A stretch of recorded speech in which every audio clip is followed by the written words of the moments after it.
Hello, everyone, and welcome to today's workshop on interviewing generally, and we're going to specifically speak about virtual interview tips. I'm going to give everybody about 30 more seconds to log in. I see people are continuing to log in, but if somebody can just send me a note in the question box and just let me know that you guys can all hear me okay. And then we'll go ahead and get started.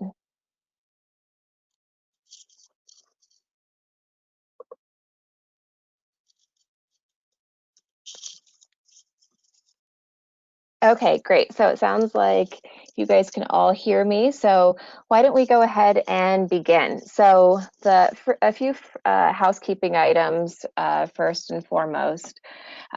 Today's workshop is going to be available after today.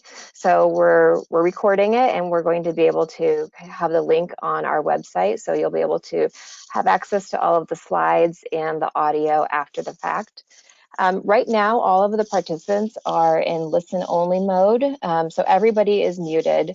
You're not going to be able to change that during the workshop, but feel free to send me questions in the question chat box throughout the presentation. And what I'm going to do is probably spend about the first maybe 45 minutes going through the slides with you all, and then I'm going to make sure that I go through and look at the questions after the fact and see what has come up for you during the presentation. So let's go ahead and get started. So as means of an introduction, first and foremost, I am Amanda Demschlanger, and I am one of the career counselors in the OITE office within the NIH. And I've worked at the NIH for about 6 years now, and so I've had the privilege of working with a lot of different trainees during that experience, helping them on their job search, grad school, medical school search, whatever it might be. And one of the biggest questions that I often get from trainees is about interviewing. And a lot of times people will come to meet with me sort of in a little bit of a panic that they have an interview coming up that they need to quickly prepare for. So hopefully some of the tips and advice that I'm able to share with you today will be helpful for you as you kind of continue on in your journey. All right, so without further ado, let's go ahead and get started. So first and foremost, we're going to talk about just sort of general interview tips and principles, because that really hasn't changed, and that's not going to change depending on sort of the format of how you're interviewed, whether it's in person or online. And if you get an interview, whether it's an invitation to come in and meet with a grad school, medical school, or an invitation from a company or a university for a faculty position, you should feel really pleased with yourself and congratulate yourself, because that means that you are being considered a viable candidate for that role. And so, you know, that is a big moment, and it also is an indicator that sort of your job search documents, your resume, your CV, your cover letter, your personal statement have all been working well in order to market yourself for the program or the opportunity at hand. So the interview in and of itself is really a two-way street. And, you know, once you're going into an interview, interviewers are wanting to learn a little bit more sort of about your skills, your experiences, to see if you're a right fit for the position and program, because based on what they saw, you're going to be a fit on paper. So they're really trying to assess that human fit. And this is really a great opportunity for you as well. So I think so many people get really nervous and anxious thinking about going in for an interview, because obviously you are going to be assessed by the company and by the interviewers, but it's also a chance for you to assess them and to see whether this is going to be a good fit for you or not. It's a great opportunity to learn more either about the job, the colleagues, the manager, or if it's for a grad school, the PI, the program overall. and really to assess if this is going to be a good fit for you. I meet with a lot of trainees who leave interviews feeling really positively, some leave feeling a little bit ambivalent or even negative. And so really make sure that you're tapping into sort of those feelings and those impressions that you're getting about this to see if this is going to be a good opportunity for you overall.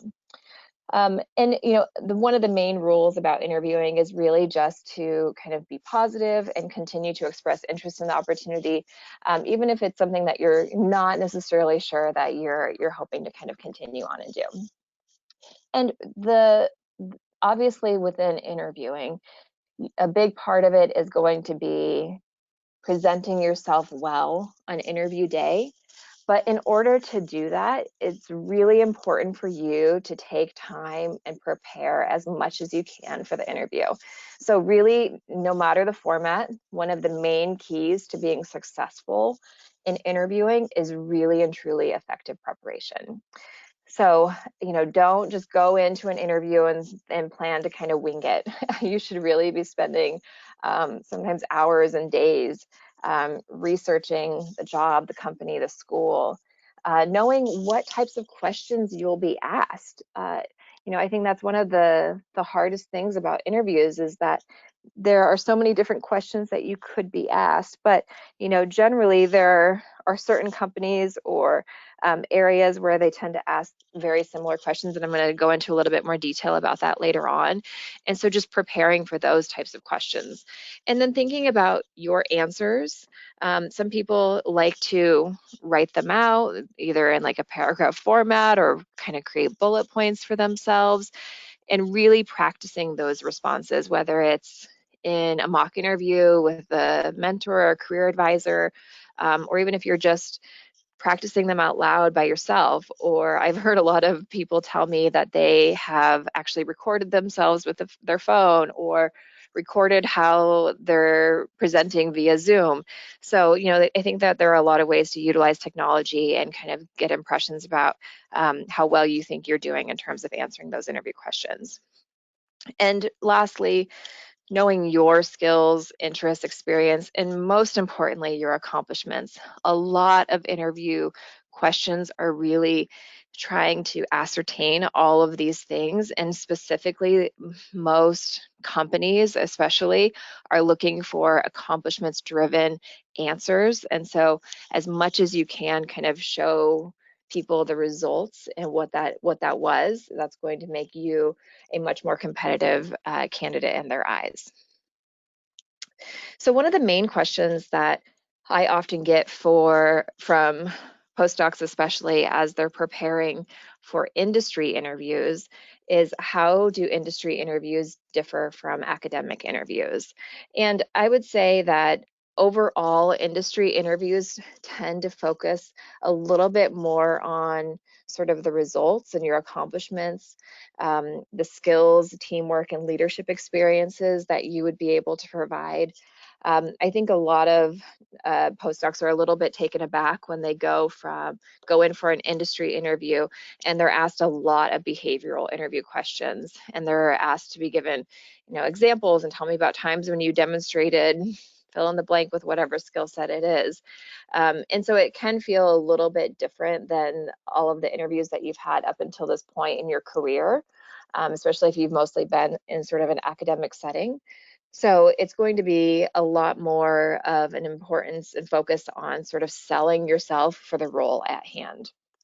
With all of that said, though, if you are interviewing for a bench position in industry, you're still going to get asked science and sometimes technical questions, and that can often be sort of a part of the sort of initial phone screen even.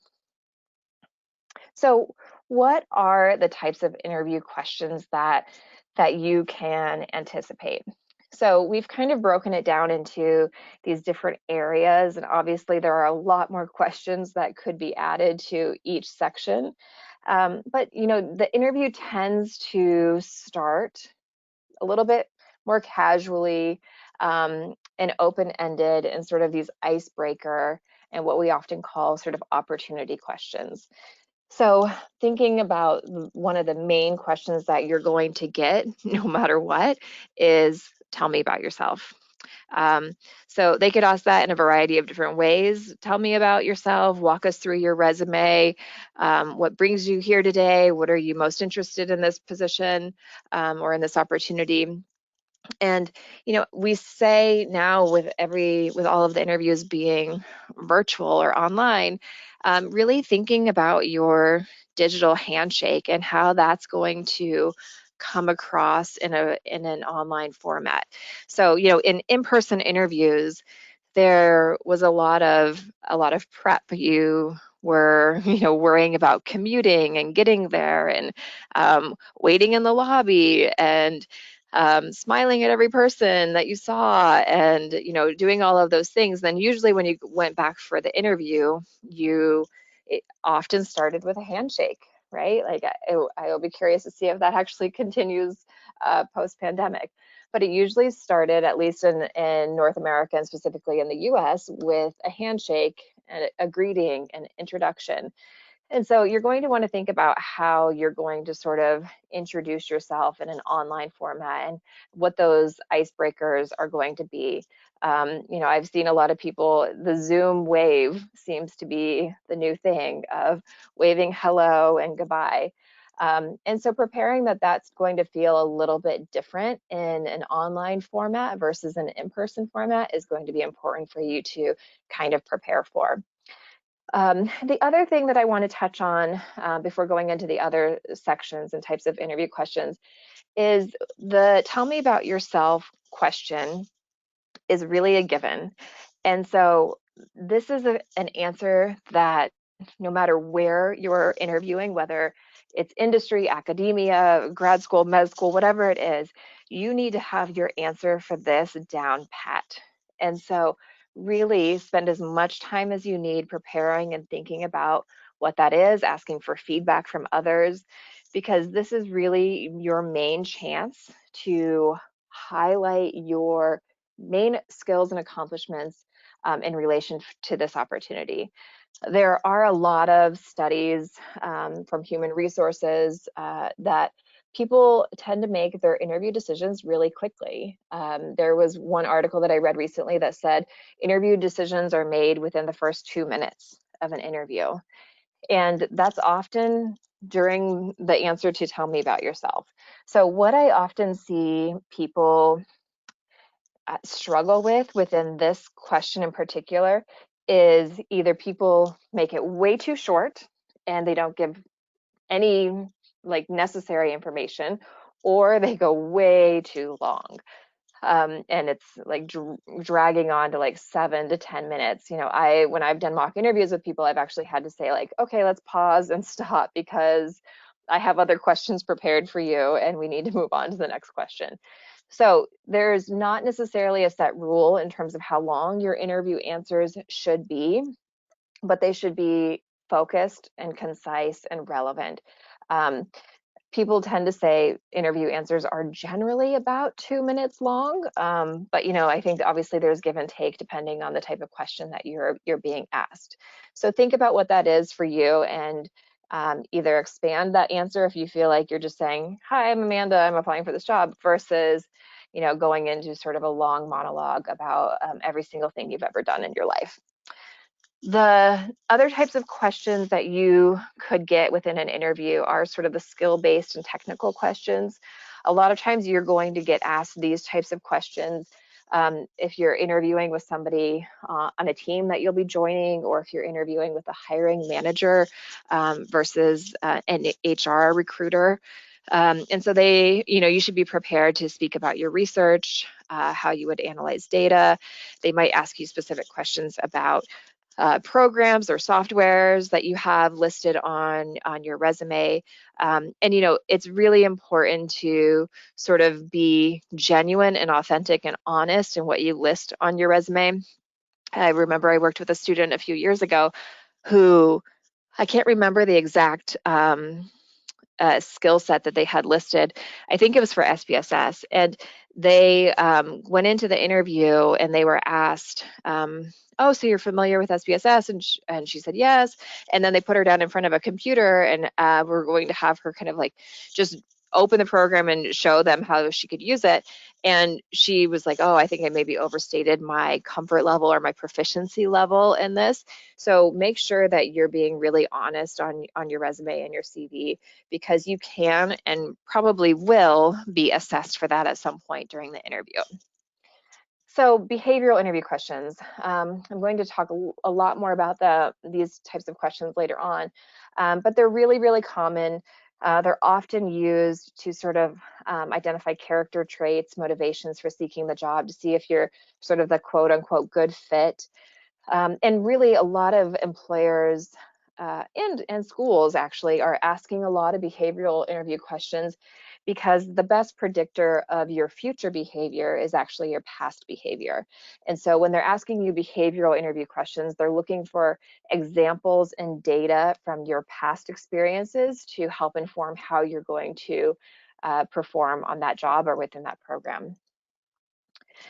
Other types of interview questions that you possibly could get are, and I think these are sort of, at least for me, my greatest fear in an interview is getting these off the wall or brain teaser type questions. So I love talking to people and hearing sort of what the most unique interview question is that they've received. I think it always is interesting. And it could range from anything of like, what is your greatest passion? How would your friends describe you? To how many iPhones were sold in North America yesterday? I met with somebody who they asked him if he could be on the cover of any magazine, what would he be on the cover of and why? And so, these are, I guess I wouldn't worry too much about these questions, just know that you might get them. And, I think as long as you're able to kind of think on your feet and come up with a reasonably good answer, then you're solid for that one. And then finally, and this is really probably only going to apply to people who are uh, interviewing at management consulting firms specifically, but case interviews are very common within consulting firms. And we could do a whole presentation about case interviews, so I'm not going to go into any more detail other than saying that definitely talk with career advisors if you have a case interview coming up, and definitely read the book Case in Point, because it has a lot of really great information listed in it. So I mentioned some of the opportunity questions that you might get. And so, opportunity questions, we have some listed here. So tell me about yourself is one of them. Why are you interested in this company, school? What interests you most about this position? What do you know about us? What do you know about our products, our services, our research, the department? And then telling them about your strengths, weaknesses, successes, and failures.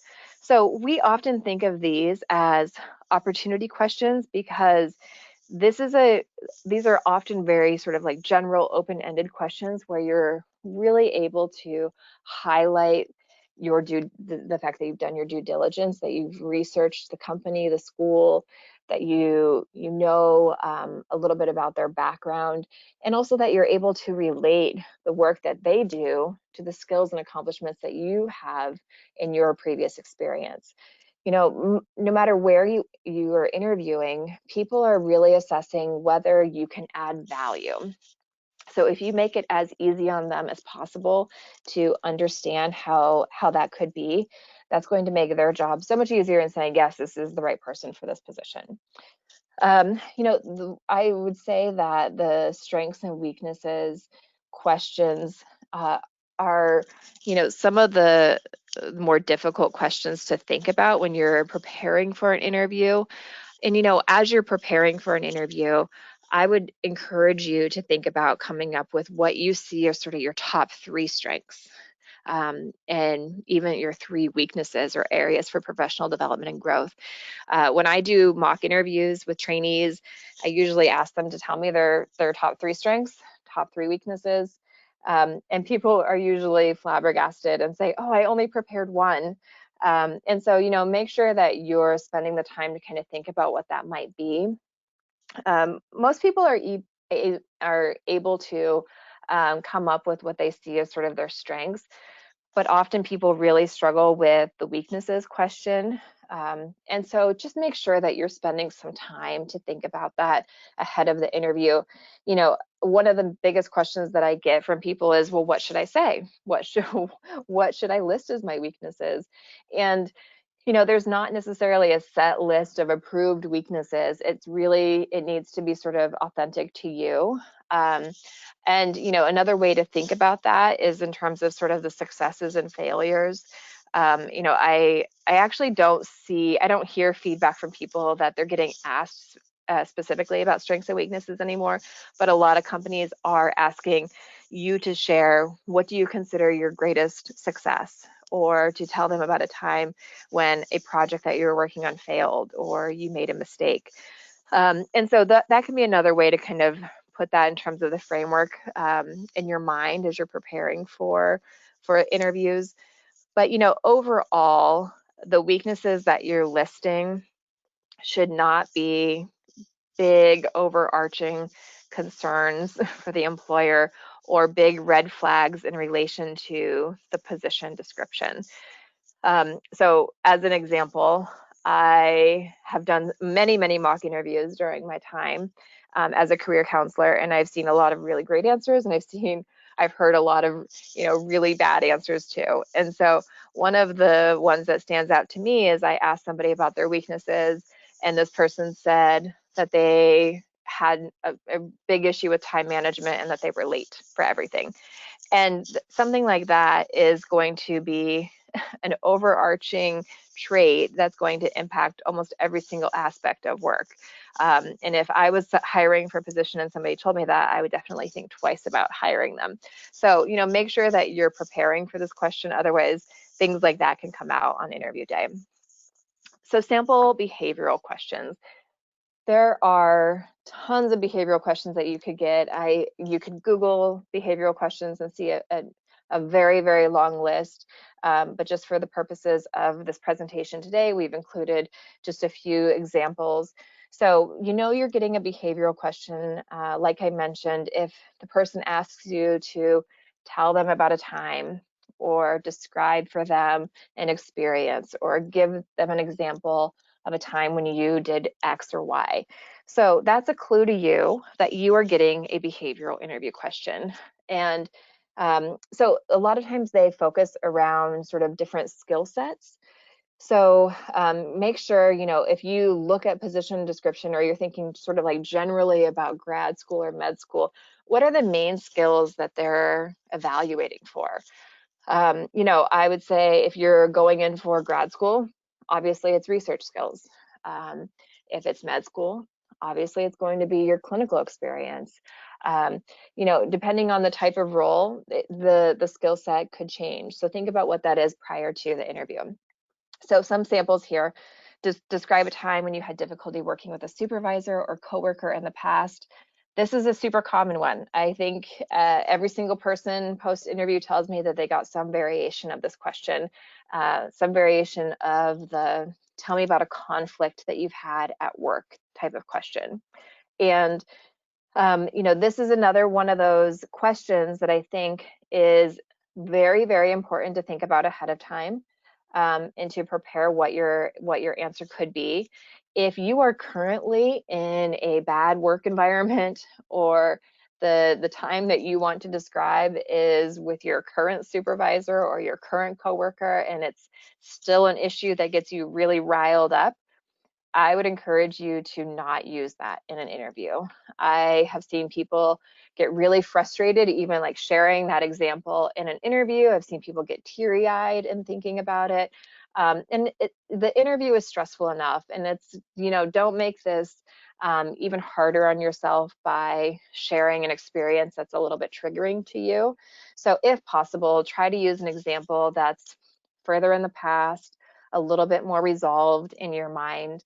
And if you haven't had an experience where this has happened for you, where you've had conflict, great, that's awesome. That will probably change in time. But, I think it's not an acceptable interview answer to say, Well, I've been really lucky and I haven't had that experience. You can say that in the interview, but I would also add, if I were in this situation, here is what I would do in order to solve it and in order to resolve it. And really, the main skill that you're really going to be talking about within any type of conflict situation is really communication skills and the understanding of different communication styles. So when in doubt, kind of thinking about focusing on that. Other behavioral questions that you could get would be, give me a specific example of a time when you had to sell your supervisor on an idea or concept. Tell us about the system you use for keeping track of multiple projects. Tell us about a time when you came up with an innovative solution to a challenge your lab was facing. So just some ideas of other behavioral questions that you might get.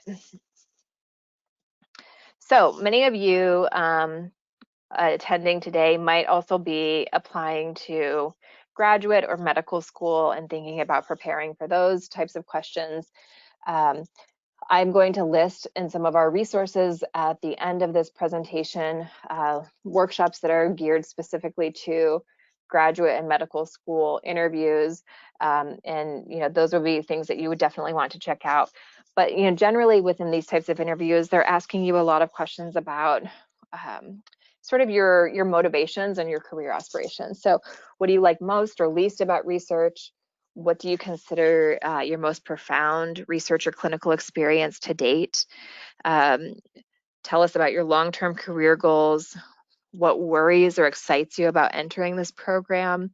That's a big one, especially given sort of the time and energy commitment that grad and medical school entails. And then the last question that I skipped over is they might ask you to explain your performance in a certain class if they're looking at your transcript and you had a poorer grade in one class over others. Um, and I would say that if you get that question, try not to um, immediately get so defensive or assume that they're being very critical of you. They might just be asking you genuinely for an explanation of what happened within that semester or within that academic year. And I think as long as you're able to kind of explain it in sort of a cool, calm, collected way, that's what they're really looking for too. So overall, interviews are really about marketing yourself.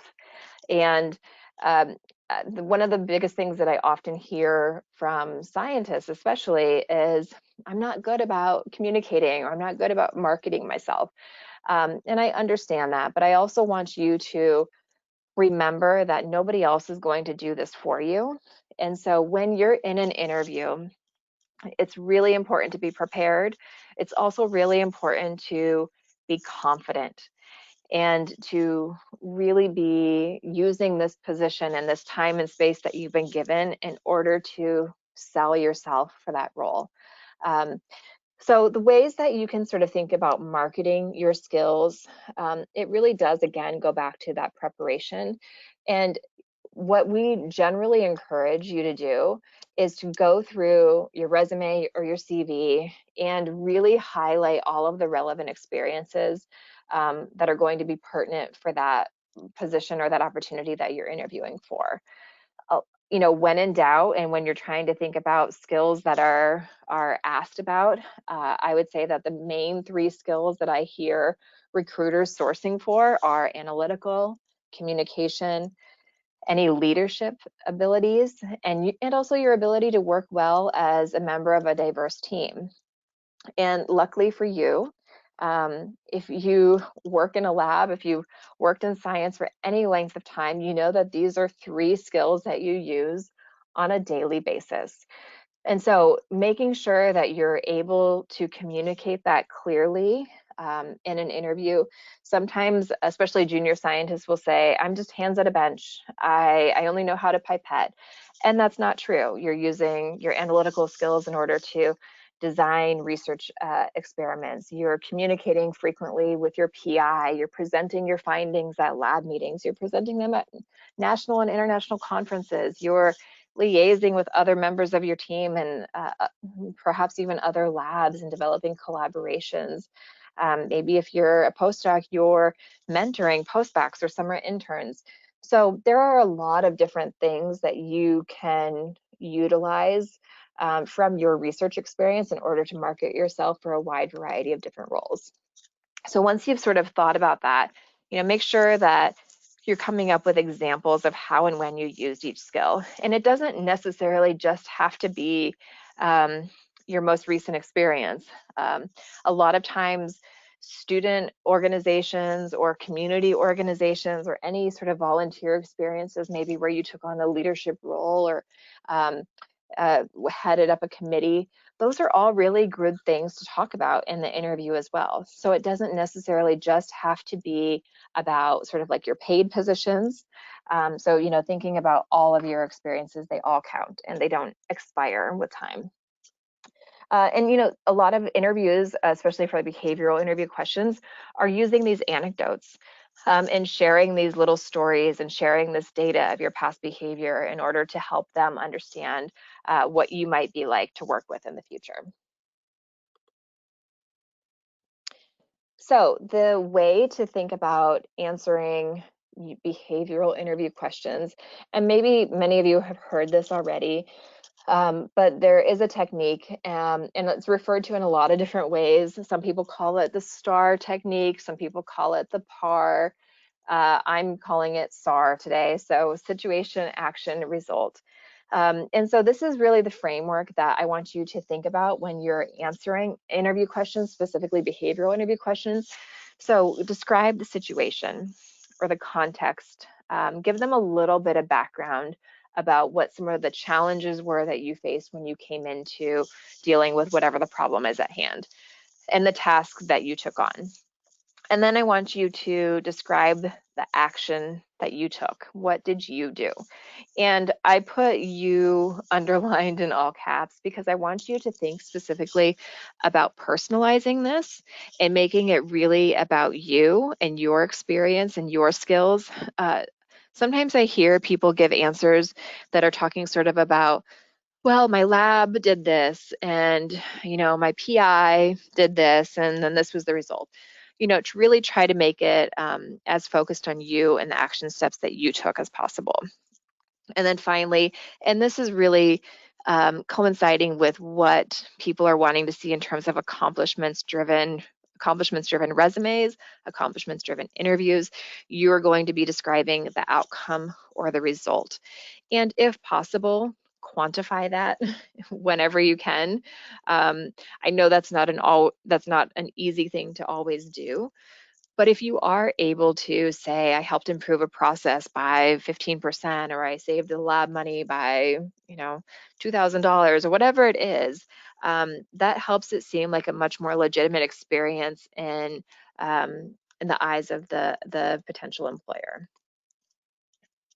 So some other keys to success in terms of SARs is, again, preparation. Prepare them in advance. Think about the types of skill sets that you might be asked. Think about the anecdotes and experiences from your resume that coincide the best. And write them out if that works for you.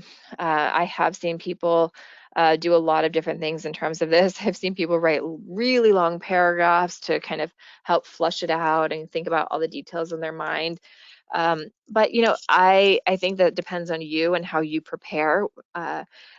Sometimes when people have a script in mind and try to basically memorize and repeat that script on interview day, I've seen that go awry because if you miss a word or a sentence here and there, and then it throws you off. So I actually think that a better practice in terms of preparation and writing them out is just keeping sort of high level bullet points of, okay, if I'm asked about leadership, I want to talk about my graduate student organization, blah, blah, blah, whatever it is, in order to kind of help jar your memory.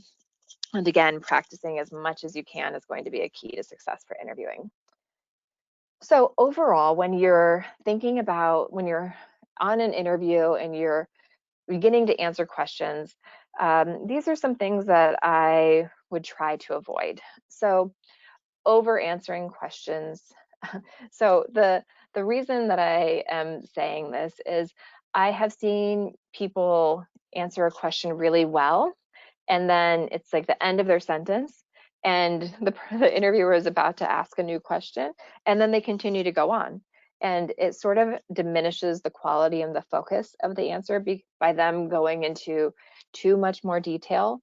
I think that over answering questions, it tends to happen, especially for those negative based questions, because people end up feeling a little bit defensive or put on the spot and feeling like they need to clarify and kind of fix it and sell themselves again. So, when you're asked any sort of negative questions in terms of, weaknesses or conflict, my best advice is don't feel like you need to go into all of the nitty gritty details, especially for like the conflict question. I've heard people go into like every sort of like back and forth that happened. I think as long as you kind of give a high level overview and keep it really focused and to the point and then wrap it up. Those are the questions that it really is important to practice and also get feedback from somebody else about how that's coming across and also in terms of the length of that answer. Answering questions that were not asked. This is another big one. So try to avoid making any leaps that the interviewer may not actually be making. I see this happen a lot when I am doing mock interviews with trainees. So just based on sort of the flow of how I tend to like to ask questions, I often ask, what do you consider your greatest accomplishment to date? And people feel really proud and they think about it and they give this really great answer. And then after that, I have often asked, tell me about a mistake that you made recently.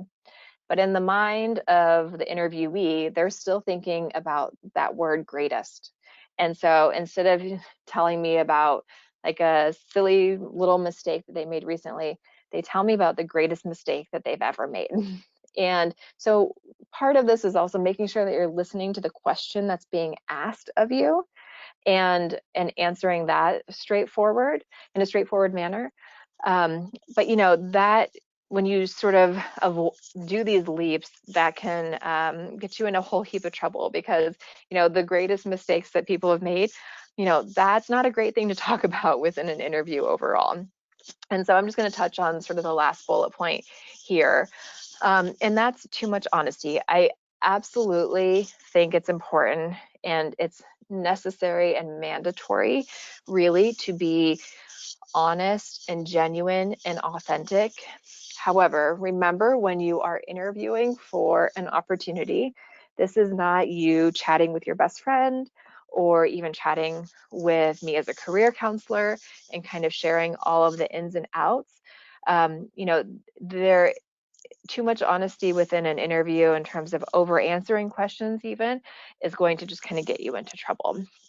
And that's true as well for negativity. So, describing negative situations, obviously you're always, you hear this all the time, that you're supposed to spin everything into a positive light. Um, and that is generally a good formula to kind of follow within an interview, but try not to let any of that even come up in the first place. So if you speak disparagingly about your current boss, your current employer, you are complaining about whatever it might be in terms of the lab, that's going to look really poorly on you as an interviewee. Even if the situation is completely understood that it's not a great fit for you, really try not to fall into that trap of talking negatively, especially within an interview setting. Okay, so now we're going to talk about virtual interviews. So now that we've talked about sort of some general interviewing principles, some questions that you could possibly get, now let's think about how life has changed for all of us and how virtual interviews used to be sort of the exception and now they're the rule. And I really do feel that virtual interviews are going to be, here to stay. I think that they were still pretty common before the pandemic hit. And I think that companies overall are going to think twice about flying people out for in-person interviews when maybe a virtual interview could suffice. So I think that this is going to be the new norm for quite a while. So what are the types of virtual interviews that you can get? And I'm going to go into a little bit more detail about each one of these topics. But it's usually an assessment. So there are pre-recorded interviews, live phone interviews, and then live video interviews as well. So the assessments actually happen before the interview. So a lot of times they are pre-interview assessments.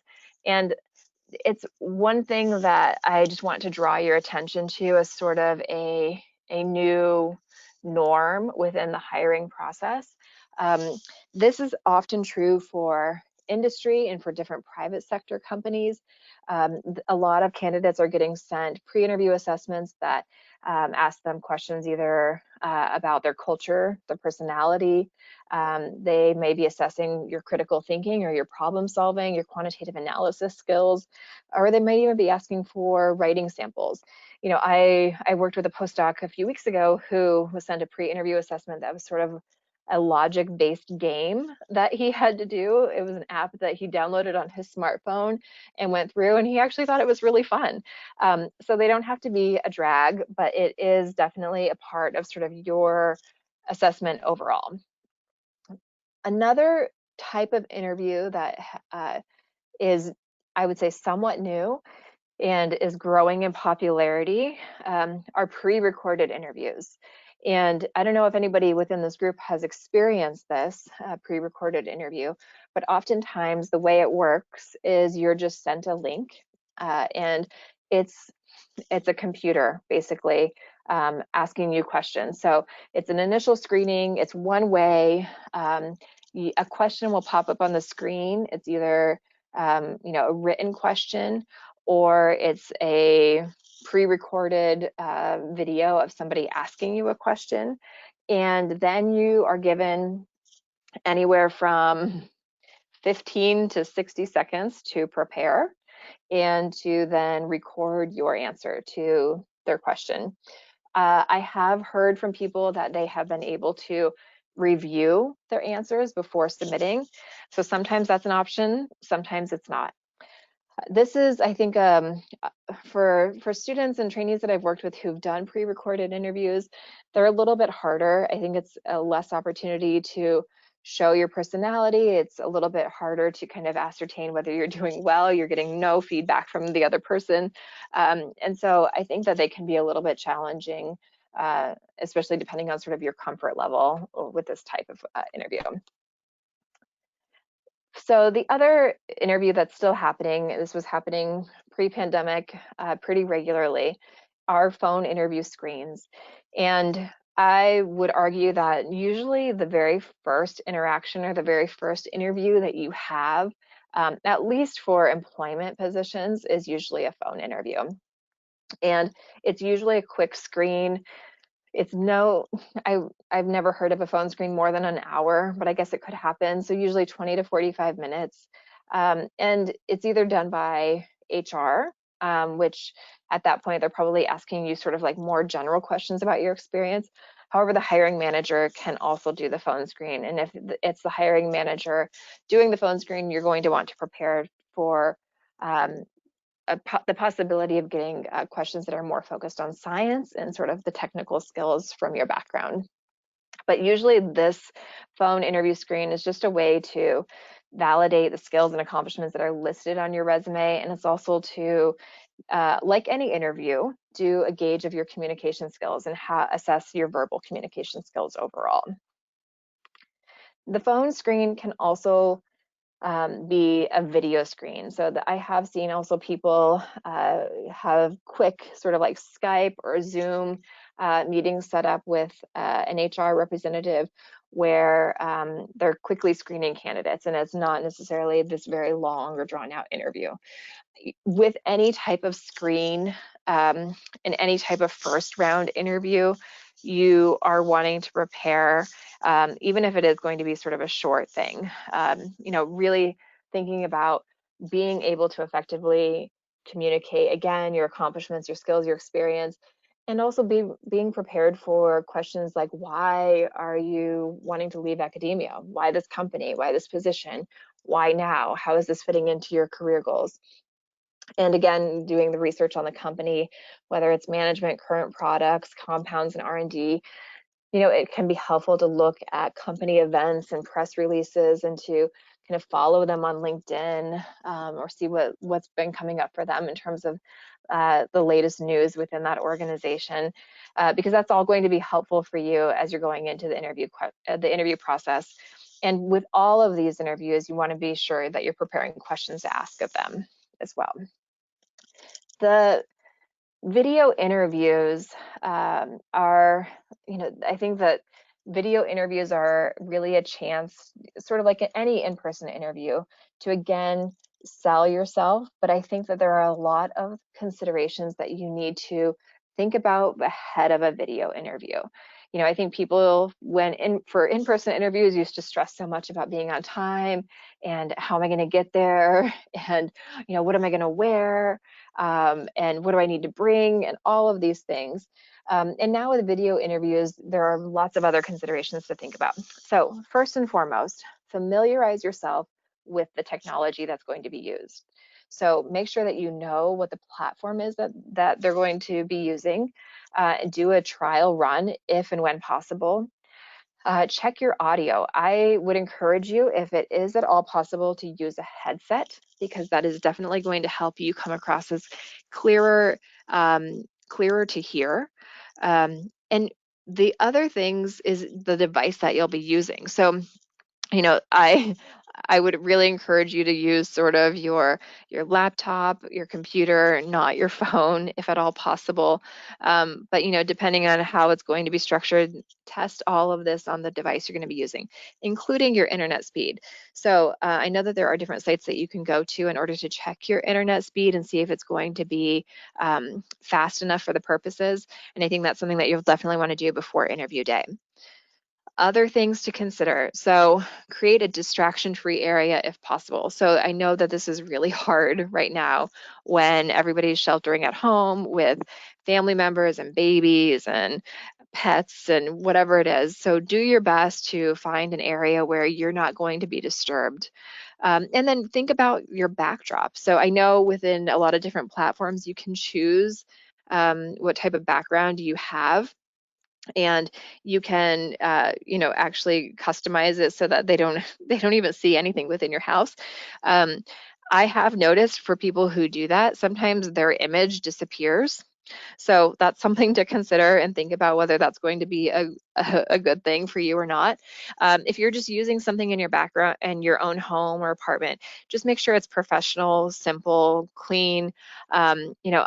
We're all doing tons of Zoom meetings, and it's always interesting to see sort of like the way that somebody decorated their house, but also like how clean or tidy they are. And especially if you're interviewing for a position, you're definitely going to want to be as polished and professional as possible and have like a very clean, neat space behind you as well. Don't have laundry on the floor clearly behind you.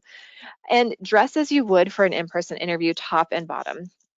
Honestly, I used to say just wear like a nice shirt, but there are so many viral videos of people in Zoom meetings that you can actually see that they're not wearing pants, or if heaven forbid you have to stand up and walk and the frame changes, and they see that you're in your pajama bottoms. Not a great look for an interview. I think the one that went viral was really the news anchor who was reporting on a story, and you could see that he was sitting there in his boxers. So, do your best to sort of dress professionally, top and bottom. And then speaking slowly and clearly and allowing for gaps and pauses in technology. And that's something that I think is really hard, because you don't know if the person is going to reply or if it's just a pause in the technology. So, err on the side of allowing more time. Some few other tips, and then I'm going to try to wrap up and get to your questions. Be aware of your body language. I think that's true of an in-person interview as well. Make sure that you're maintaining eye contact, quote unquote, if possible. So maybe you should be looking at the camera instead of the screen in order to make it feel more authentic, like you're making eye contact with them. I know that's a hard thing to do, and it's one of those things that you might need to practice. Um, Other things, like any interview, be on time, and make sure you're double checking sort of the date and time zone of who you're going to be meeting with. And then the last tip for video interviews is really, I think phone interviews, it's perfectly fine to use notes. And I think that's actually an advantage of a phone interview because you can have notes sprawled around you to reference. That's not as easy to do in a video interview. But if there are certain key things that you really want to make sure that you get right or that you're touching on, especially like bullet points where you're telling me about yourself, have a post-it note around your screen, something that's going to be easy to see, but it doesn't look like you're referencing notes and distracting the interviewer. As I mentioned, it's really important to have questions prepared to ask the interviewer. And I would encourage you to think about at least 5. So many times I meet with people who have told me, I prepared a few questions, but then they answered all of my questions when they were speaking. So then I didn't have any questions. So when it comes to the point when they're saying, do you have any questions prepared for us? You absolutely should say yes, and you should come up with a few that are going to be important for you. I think it's great to ask about the work environment, the culture, the management style of the person you'll be working with most closely, maybe strengths and challenges for this role, how your work is going to be evaluated, what will be your main priorities or projects within the first 6 months, within the first year, and any personal attributes that are important to be successful, whether in that position or whether in that school program overall. Obviously, there are lots more questions that you can ask, but these are just to kind of give you some ideas and inspiration of things to ask about. Try not to generally ask questions that are really easily assessed via their website or are very generic, but I think asking sort of about the culture and the management style are 2 really big ones. Other times I hear from trainees that they really spent a ton of time preparing for an interview, and then it was really easy.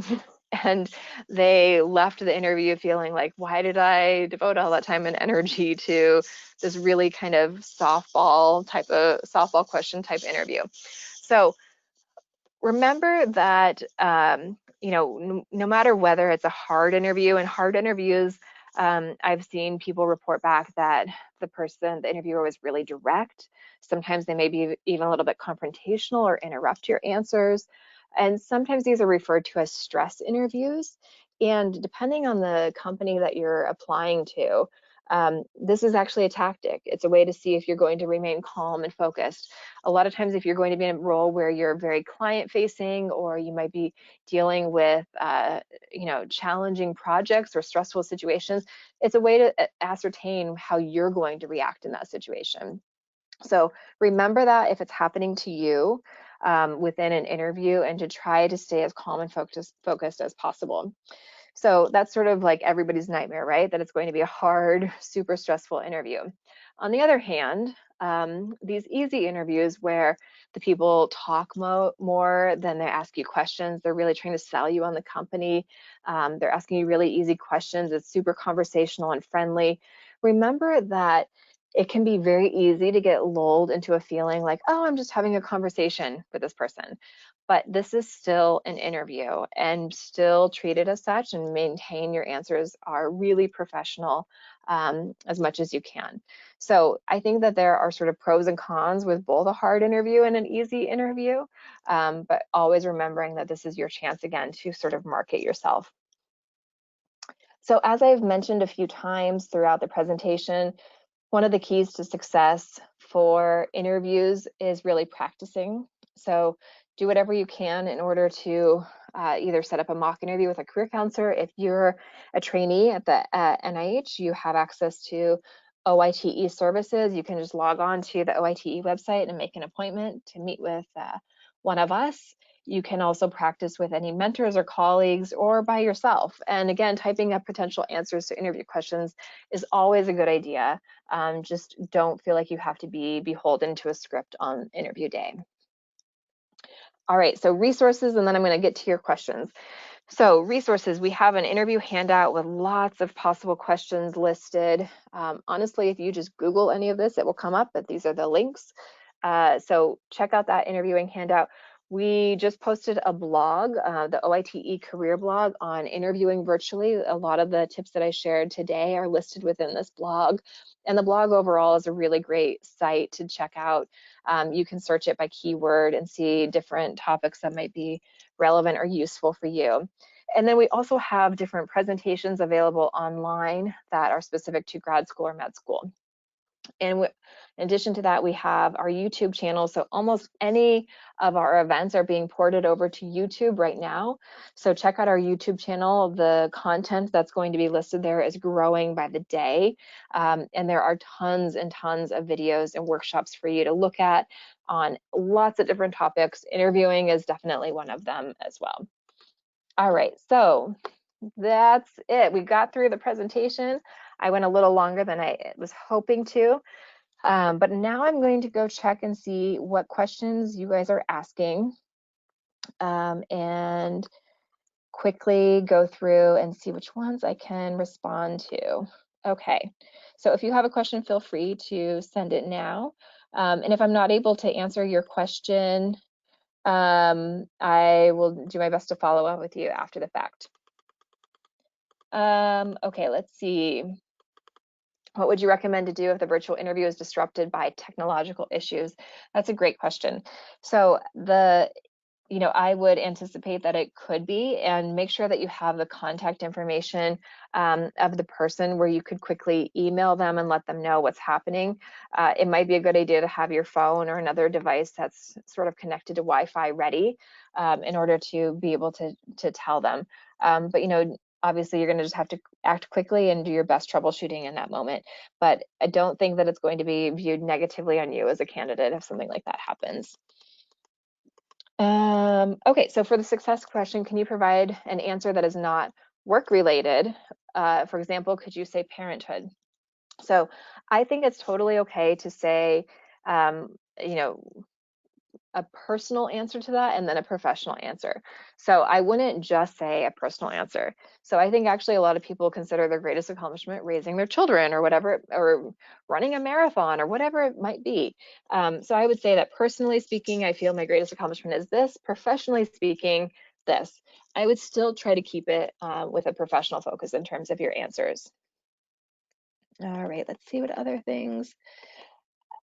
Yes, so there are opportunities for mock interviews still. We're doing all of our appointments virtually. So if you sign up for an appointment online through OITE, we'll figure out a way to make that appointment happen.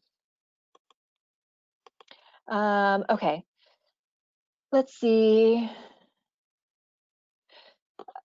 Other questions. Let's see what happened.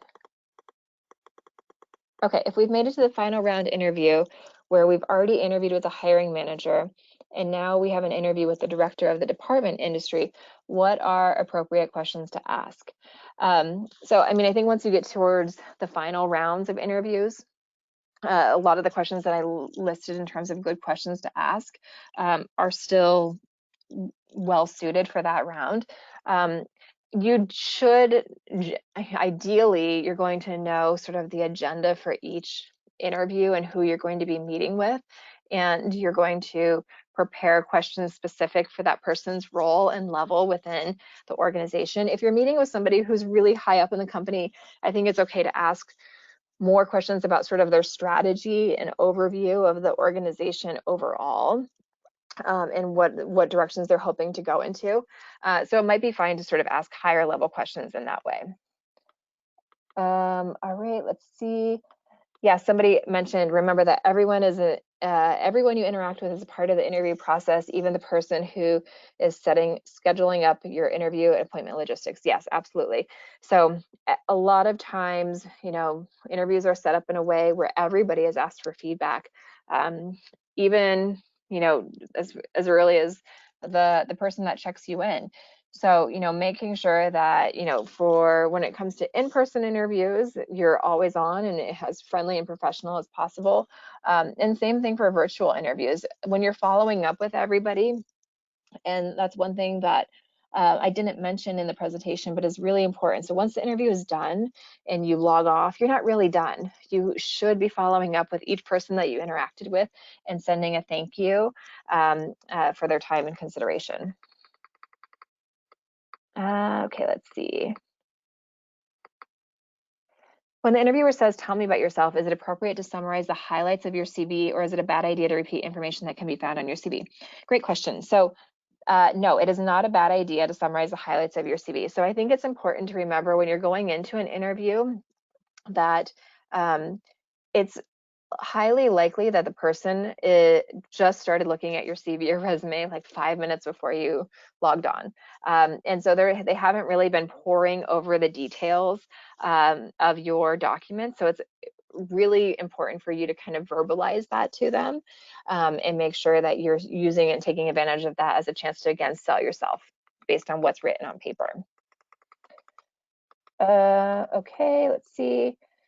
Yes, a lot of questions about these slides will be available to you, so feel free, they're going to have access to them via this link after the fact. Other questions? All right, I'm going to take a few more questions and go over. If you need to log off, I totally understand. Thank you so much for attending today. But I'm going to try to answer a few more questions before I wrap it up. Okay, sometimes I don't understand a question the interviewer is asking, or I accidentally zoned out. How do you suggest recovering from this kind of scenario? Oh, I feel you. So I think we're all zoomed out at this point in the quarantine, and it is natural to sort of have your attention wander. So if you don't understand the question, or if you just kind of zoned out for a second, it is okay to ask for clarification. And, given everything that's happening, this actually happened to me personally, where somebody asked me a question and I had a lot of things happening on the background. I had a cat rubbing on my laptop. I had, I could hear a toddler crying. And so I said, I'm sorry, there's a lot of background distractions currently where I am. Can you please repeat the question? So I think it's okay to say that and to just be honest and make sure that you're clarifying before you actually start answering a question that maybe wasn't asked of you. All right, other questions?